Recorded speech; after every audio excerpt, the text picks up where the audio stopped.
Mister ladies YouTube நேயர்கள் அனைவருக்கும் உங்களுடைய வெல்னஸ் குருஜியுடைய அன்பான வணக்கங்கள். உணவை கொண்டு ஆரோக்கியமாக வாழ முடியுமா அப்படிங்கிற ஒரு கேள்வி நம்மில் நிறைய பேருக்கு உண்டு. நம்முடைய முன்னோர்களும் சித்தர்களும் சரி, சாதாரண நம்மை சுற்றி இருக்கக்கூடிய தாவரங்களிலிருந்து கிடைக்கக்கூடிய சிறு சிறு மூலிகைகள், சிறு சிறு பழங்கள், காய்கறிகள், கொட்டைகள் இவற்றுடைய மருத்துவ குணங்களை பஞ்சபூத தத்துவத்துடைய அடிப்படையில புரிஞ்சு இதை ஒவ்வொன்றையும் எவ்வாறு பதப்படுத்தி செரிமானமூட்டி பயன்படுத்தினால் உடலில் இருக்கக்கூடிய நோய்த்தன்மை குறையும் அப்படிங்கிறத மட்டும் இல்ல, இன்றைக்கு நோயற்ற வாழ்க்கையும் இளமையான வாழ்க்கையும் இன்றைக்கு நவீன மருத்துவ கோட்பாடுகளால் தீர்க்க முடியாமல் இருக்கக்கூடிய நோய்களும் எவ்வாறு தீருங்கிறத நமக்கு நிறைய சொல்லி வைத்திருக்கிறார்கள். நம்முடைய சமூகமும் குறிப்பாக தமிழ் சமூகமும் அதை பின்பற்றி வந்துதான் இருந்திருக்கிறது. ஆனால் நடுவுல ஒரு 150 வருடங்களாக நம்முடைய மருத்துவ முறையையும் நம்முடைய பாரம்பரிய மருத்துவ குணங்களையும் மறந்ததாலோ என்னவோ இன்றைக்கு நோய்களோடு நாம் போராடி கொண்டிருக்கிறோம். அந்த வகையில இன்றைக்கு தேங்காய் பாலுடைய மருத்துவ குணங்களை பற்றியும் தேங்காய் பால் ஏன் மகத்துவமானது அப்படிங்கிறதை பற்றியும் இன்றைக்கு நம்ம பார்க்க போறோம். பொதுவா தேங்காய் எப்படி நம்ம பூமிக்கு வந்தது? இது ஒரு கேள்வி. நம்ம யோசிப்போம், இயற்கையா வந்த தாவரங்கள் நம்ம இன்னைக்கு எவ்வளவு பாக்குறோமோ அந்த மாதிரி தேங்காயும் வந்தது அப்படின்னு நினைக்கிறோம். மிகப்பெரிய தவறு. ஒவ்வொரு தாவரத்திற்கும் ஒரு புராண இதிகாசங்கள் உண்டு. தேங்காய் அப்படிங்கிறது என்ன அப்படின்னு கேட்டீங்கன்னா, தேவர்களும் அசுரர்களும் அவர்களுடைய வாழ்க்கை இழந்த செல்வத்தை மீட்பதற்காக பார்க்கடலை கடைந்த போது அவர்களுக்கு செல்வத்தோடு கூடி கிடைத்த மற்றும் ஒரு செல்வம் தான் தன்வந்திரி பகவான் ஆயுர்வேத மருத்துவ நூல்களோடு ஒரு கையில் அமிர்த கலசத்தோடும் மறு கையில் ஆயுர்வேத நூலோடும் தோன்றினார் அப்படிங்கிறத நம்ம பார்க்கிறோம். இந்த அமிர்த கலசம் அப்படிங்கிறது நம்ம சொல்றோம் இல்லையா, இந்த அமிர்த கலசம்னா ஏதோ ஒரு பாத்திரத்துல அவர் ஒரு திரவத்தோட தோன்றினார் அப்படின்னு நினைக்கிறோம் இல்லையா, மிகப்பெரிய தவறு. அவர் தோன்றியது ஒரு கையில் தேங்காயோடு மறு கையில் ஆயுர்வேத சாஸ்திரத்தோடு தான். அப்படின்னா என்ன அர்த்தம்? இன்றைக்கு மனிதனை வாழ வைக்கக்கூடிய அனைத்து விதமான நல்ல, அதே நேரத்துல ஆரோக்கியத்தை நல்கக்கூடிய மிகச் சிறப்பான ஒரு அமிர்தம் எது அப்படின்னு கேட்டீங்கன்னா இன்றைக்கு தேங்காய் தான். அவ்வளவு நல்ல குணம் கொண்டிருக்கக்கூடிய தேங்காயைத்தான் இன்றைக்கு நம்ம நவீன மருத்துவத்துல என்ன செய்யறோம்? தேங்காய் சாப்பிட்டால் கொழுப்பு சத்து கூடும், தேங்காய் சாப்பிட்டால் கொலஸ்ட்ரால் அதிகமாகி பாதிப்புகள் வரும் அப்படின்னு நம்ம தேங்காயை தவிர்க்க ஆரம்பித்த பிறகோ என்னவோதான் இன்றைக்கு இதய நோய்களும் கொழுப்பு நோய்களும் பெருகிவிட்டதை பார்க்கிறோம். தேங்காயிலிருந்து கிடைக்கக்கூடிய நிறைய பொருட்கள் இன்றைக்கு மருந்துக்கு பயன்படுத்தினாலும் தேங்காய் பாலுடைய சிறப்பான குணம் என்னங்கிறத தான் இன்றைக்கு உங்களோடு நான் பகிர்ந்து கொள்ள போகிறேன். முதலாவது குணம் என்ன தெரியுமா? தேங்காயுடைய குணமே குளிர்ச்சி தான். வயிற்றில் இருக்கக்கூடிய பித்தத்தை குறைத்து, உடல்ல இருக்கக்கூடிய பித்தத்தை குறைத்து உடலை குளிர்விப்பதுல தேங்காய்க்கு நிகரான ஒரு மருந்தே இல்லைன்னு சொல்லலாம்.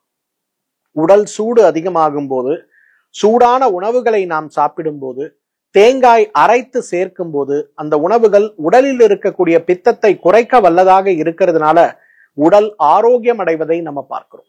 இரண்டாவது, இன்றைக்கு பித்தத்தை மட்டுமல்ல, பித்தப்பையில் இருக்கக்கூடிய கற்களை கரைப்பதற்கும் இன்றைக்கு நேரடியாகவே பித்தப்பையில் இருக்கக்கூடிய கழிவுகளை வெளியேற்றுவதற்கும் தேங்காய் பால் ஒரு சிறந்த மருந்து.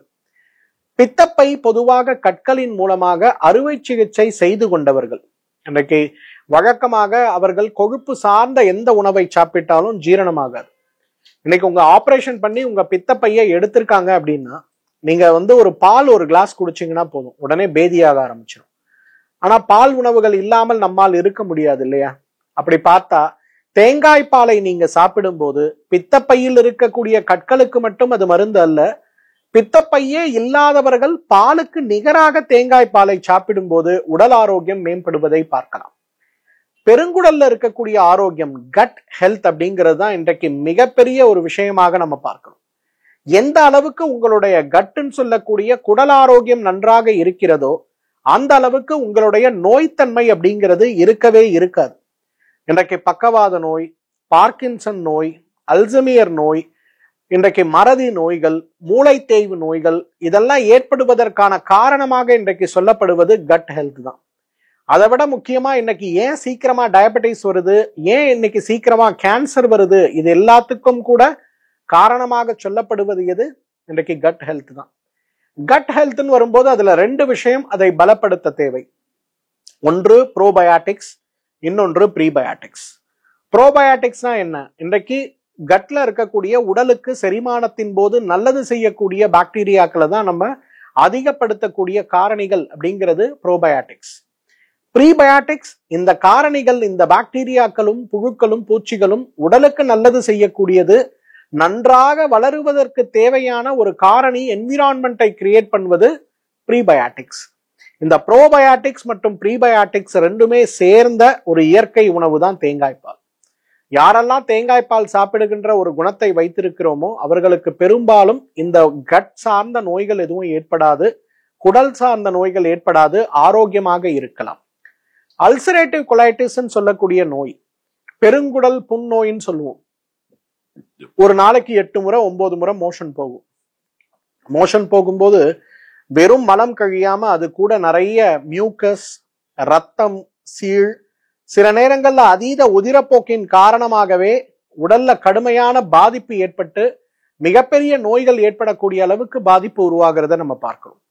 இந்த மாதிரி ஏற்படுகின்ற சிரமங்களை மாற்றுவதற்கு, அல்சரேட்டிவ் கொலைட்டிஸ் சார்ந்த சிரமங்களை குறைப்பதற்கு தேங்காய்பால் ஒரு சிறந்த மருந்து. நீங்கெல்லாம் இன்றைக்கு கூட கிராமங்கள்ல பாத்தீங்கன்னா சீதபேதின்னு சொல்லுவாங்க. வயிறு வலித்து வலித்து நொந்து நொந்து ஒரு நாளைக்கு 7 முறை 8 முறை மலம் கழிப்பாங்க. கடுமையான வயிறு வலியோடு மலம் கழிப்பாங்க. அவங்களுக்கெல்லாம் கிராமத்துல பாட்டி கிட்ட போய் இந்த மாதிரி இருக்குன்னு சொன்னா முதல்ல என்ன தெரியுமா சொல்லுவாங்க? தேங்காவை நல்லா அரைச்சி எடுத்த பால் குடு ஒரு கிளாஸ், அதுல கொஞ்சம் நாட்டு சக்கரை போட்டு கொடுப்பாங்க. சாப்பிட்ட உடனே பாத்தீங்கன்னா எப்படி அந்த குடல் புண் சரியாச்சுன்னு தெரியாத அளவுக்கு சரியாகி விடுவதை நம்ம பார்க்க முடியும். 5வது நல்ல பலன் என்ன தெரியுமா? ரத்த சுத்தின்னு சொல்லுவோம். உடல்ல இருக்கக்கூடிய கழிவுகளை வெளியேற்றி உடலை ஆரோக்கியப்படுத்தி, உடல்ல இருக்கக்கூடிய பித்தம் சார்ந்த கழிவுகள் வெளியில போனாலே நம்ம ஆரோக்கியம் பெற்றா இருக்கும். இந்த பித்தம் சார்ந்த கழிவுகளை உடல்ல இருந்து வெளியில அனுப்புறதுக்கு சிறந்த உணவு எதுனா தேங்காய்பால் தான். இன்றைக்கு உடல் எடை குறைய வேண்டும் நினைக்கக்கூடியவர்கள் அனைவருமே இன்றைக்கு தேங்காய்பால் சாப்பிட்டாலே போதும். இதுதான் 6வது நல்ல பலன். தேங்காய் பாலை குடிச்சிங்கனாலே உங்களுடைய உடல் எடை வேகமாக குறையும்.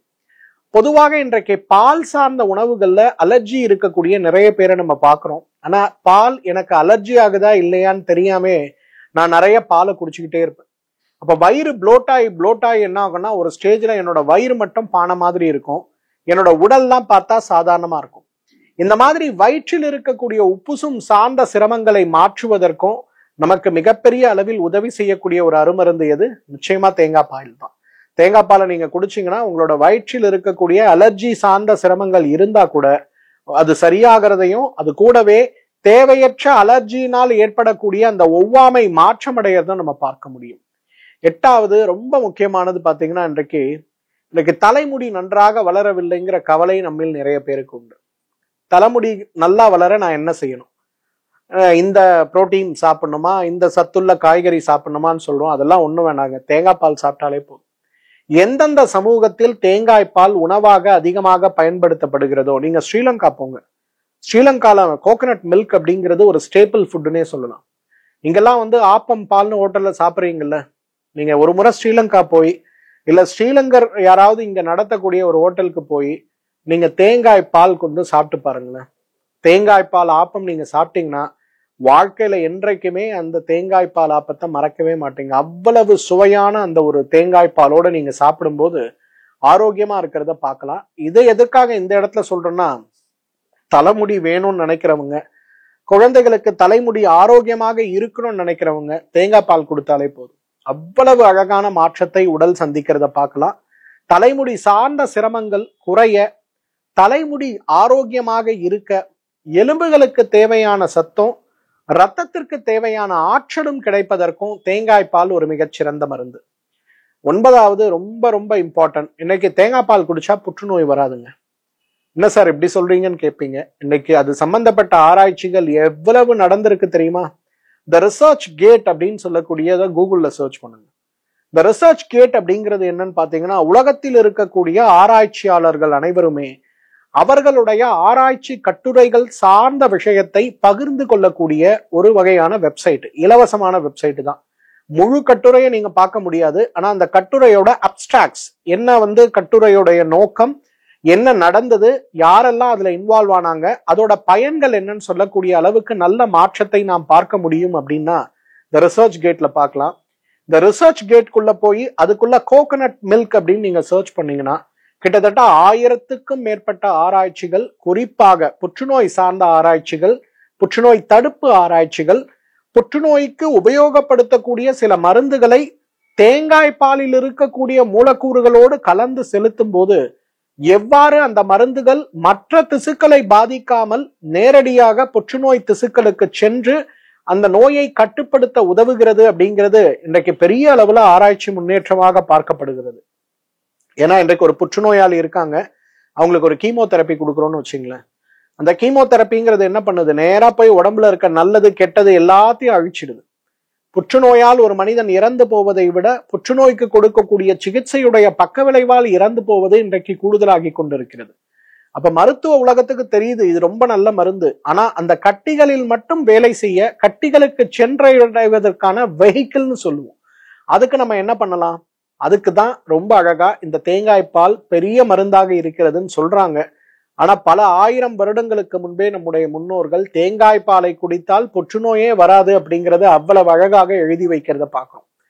10வது ரொம்ப முக்கியமானது, பொதுவாக பெண் குழந்தை ஆண் குழந்தை வீட்டுல யாராக இருந்தாலுமே அழகு வேணும், இளமை வேணும், பொலிவு வேணும், நல்லா 40 வயசானாலும் பார்ப்பதற்கு 20 வயது போல இளமையா இருக்கணும். இன்றைக்கு இருக்கக்கூடிய முக்கியமான விஷயங்கள், அதாவது லாங்கிவிட்டின்னு சொல்லக்கூடிய ஆயுளை நீட்டிக்கக்கூடிய சிகிச்சை முறைகளும் இன்றைக்கு எப்பொழுதுமே நான் பார்ப்பதற்கு இளமையாக இருக்க வேண்டும், ரெஜுவனேஷன் சார்ந்த சிகிச்சைகளும் இன்றைக்கு மிகப்பெரிய அளவில் இருக்கிறத பார்க்கணும். இந்த மிகப்பெரிய அளவில் இருக்கக்கூடிய இந்த சிகிச்சைகளை நமக்கு சிரமப்பட்டு எடுத்துக்கொள்ள வேண்டாம் அப்படிங்கிறதுக்காகத்தான் நம்முடைய முன்னோர்கள் தேங்காய் பாலை உணவாக கொண்டு வந்தார்கள். அந்த காலத்துல எல்லாம் பாத்தீங்கன்னா நாம் சாப்பிடக்கூடிய உணவுகள்ல குறிப்பாக இட்லி சார்ந்த உணவுகள் இப்பதான் நம்ம பாக்குறோம்.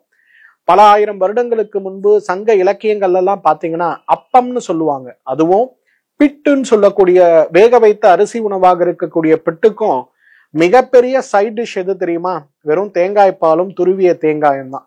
அந்த அளவுக்கு தினசரி உணவிலேயே நார்ச்சத்து இருக்கக்கூடிய தேங்காய் பாலை சாப்பிட்டதாலோ என்னவோதான் 3 வேளை அரிசி உணவு சாப்பிட்டு கூட தமிழனுக்கு சர்க்கரை நோயுடைய பாதிப்பு அதிகமாக இல்லாமல் இருந்த ஒரு காலம் இருந்தது. மறந்து போனதுனாலதான் இன்றைக்கு பாத்தீங்கன்னா வீட்டுக்கு ஒருவராவது சர்க்கரை நோயோடு போராடுகின்ற ஒரு நிகழ்வுல இருக்கிறத பாக்குறோம். தேங்காய் பால் அப்படிங்கிறது இன்றைக்கு ஒரு உணவுன்னு சொல்றதை விட ஒரு மருந்துன்னு சொல்லலாம். விதவிதமான மருந்துகள், ஊட்டச்சத்து இருக்கக்கூடிய மாத்திரைகள், இன்றைக்கு மருத்துவர் கொள்ளக்கூடிய டானிக்குகள், சிறப்புகள்னு 1000 விஷயங்களை சாப்பிட்டும் நம்ம ஆரோக்கியமா இருக்கிறோமான்னு ஒரு கேள்வி வருது இல்லையா? ஆனா இன்றிலிருந்து ஒரு மாத காலத்திற்கு வீட்டில் இருக்கக்கூடிய அனைவருமே வெறும் தேங்காயை துருவி போட்டு தண்ணீர் சேர்க்காமல் நன்றாக அரைத்து பிழிந்து எடுக்கக்கூடிய அந்த திக்கா இருக்கக்கூடிய தேங்காய் பாலை ஒரு 30 மில்லி சாப்பிடுங்க. காலை உணவுக்கு முன்பு அல்லது காலை உணவுக்கு பின்புன்னு சாப்பிடுங்க. ஒரு 30 நாள் சாப்பிட்டு உங்க உடம்பும், உங்க முகமும், உங்க தலைமுடியும், உங்க ஆரோக்கியமும், உங்க சுறுசுறுப்பும், உங்களுடைய தூக்கமும் எப்படி இருக்குன்னு பாருங்க. இந்த வீடியோவோட கமெண்ட் செக்ஷன்ல வந்து என்கிட்ட பகிர்ந்துக்குங்க. 30 நாள் தேங்காய் பால் சாப்பிட்டு என்னோட ஆரோக்கியத்துல இருக்கக்கூடிய மாற்றங்கள் என்னன்னு பகிர்ந்து கொள்ள முடியுமான்னு பாருங்க. மீண்டும் மற்றொரு ஆரோக்கிய குறிப்போடு சந்திக்கிறேன். அதுவரை உங்களிடமிருந்து விடைபெறுவது உங்களுடைய வெல்னஸ் குருஜி. நன்றி, வணக்கம்.